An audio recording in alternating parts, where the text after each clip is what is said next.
All right, we've all been there. You get a call at home asking you to support your hometown, your local law enforcement association. It sounds like a great cause, but do you know that one important question to ask?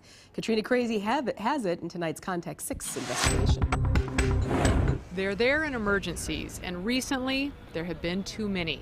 So it's only natural to want to give back to those who give so much. When a deputy calls asking for a donation, you might feel compelled to help. Can I speak to Deputy O'Malley, please? This is Sean. Who's this?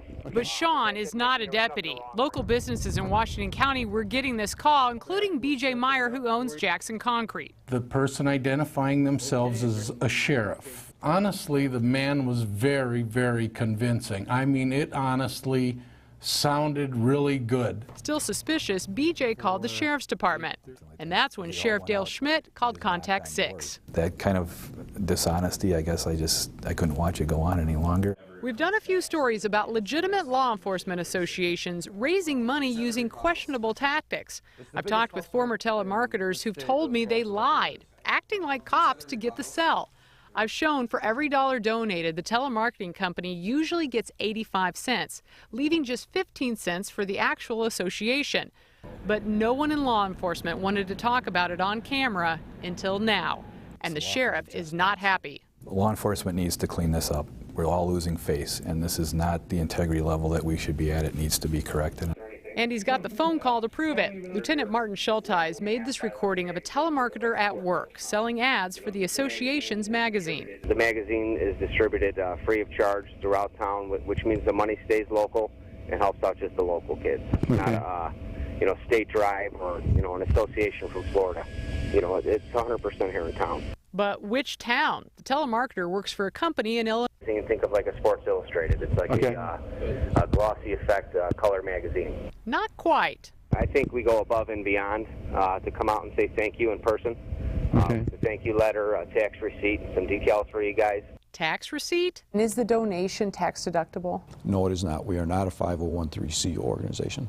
Bob Wyringa is a deputy for Walworth County and the executive director of the Wisconsin County Police Association. This call was made on its behalf. The 2012 sheriff's decals. Okay. Not a license to run any red lights or anything. Well, that's The business owner then asked a critical question, forcing the telemarketer to fess up. How long have you been on the department? Actually, I'm not a sheriff. That's why I said this is Sean when you said it's a deputy. Oh, you're not a deputy? No. When the company found out about this recording, they told the investigator they don't tolerate lying and have terminated the individual. I received very few complaints on telemarketing over the years. Do you think people even know?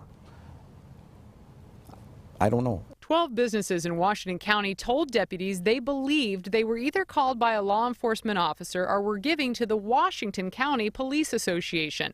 As a result, the department was able to stop donations totaling more than $2,000. They know that things are not being done honestly by the telemarketers. But yet if they continue to accept the money, then to me they're just as dishonest. And the sad part of that is none of us like it. But all of us know that without that 15%, we wouldn't do what we're doing. WCPA says it gives scholarships, makes donations to charities, and lobbies the state on behalf of sheriff employees. The sheriff says even if it is a good cause, people need to know it's not worth it. For more about how the funds are used and what's happening in your county, check out the Contact 6 page of fox6now.com. I'm Katrina Cravey, Contact 6. You don't have to have any worries when giving to the Red Cross. 91 cents of every dollar goes to relief efforts. That is right in the very good ballpark, folks, for charities. Don't forget, they are here tonight, the Red Cross volunteers.